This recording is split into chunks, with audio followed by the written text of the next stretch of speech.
mi chiede aiutami, aiutami, mi hanno bucato, mi hanno ferito, ho tanto male, aiutami, e quindi dopo si è accasciato qui, l'abbiamo messo in posizione e poi il suo amico, un altro suo amico è venuto con lui ad aiutarlo, mentre il terzo è andato via, è scappato.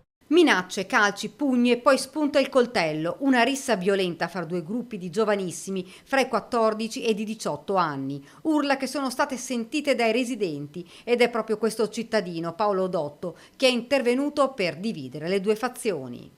Mi sono affacciato un attimino, poi però mi sono preoccupato perché ho sentito dire c'ha la pistola, poi un altro ha detto c'ha il coltello e poi quello che mi ha fatto poi intervenire è che praticamente ho sentito mi ha tagliato, mi ha bucato, sto perdendo sangue. A quel punto ho avuto un po' di coraggio e mi sono buttato, loro non smettevano perché erano in gruppo e ho cercato di urlare più che potevo. Sul posto sono arrivate immediatamente 5 pattuglie dei carabinieri e 2 ambulanze. Sono stati portati via 2 ragazzini, il sedicenne è ferito alla schiena che è stato ricoverato in prognosi riservata, il colpo gli ha bucato il polmone ed un altro sedicenne sotto shock. Un amico del ferito è fuggito, era travisato, faceva paura, ci racconta Dotto.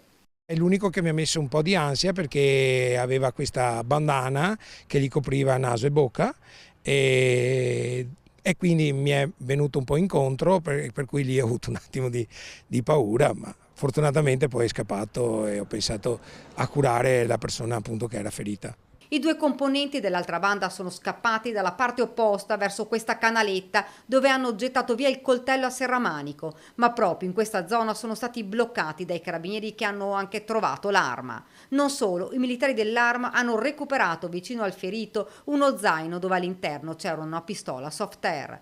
Tutti e 5, a vario titolo, sono denunciati a piede libero per rissa aggravata, lesioni gravi e porto di armi o oggetti atti ad offendere. Ora le indagini per ricostruire quanto accaduto. Forse il movente è quello della rapina, ma gli investigatori non escludono altre dinamiche. Fra le ipotesi, anche che questo incontro fra i due gruppi fosse stato programmato. La posizione di ognuno di loro è al vaglio dell'autorità giudiziaria. Siamo sconcertati, continua Dotto.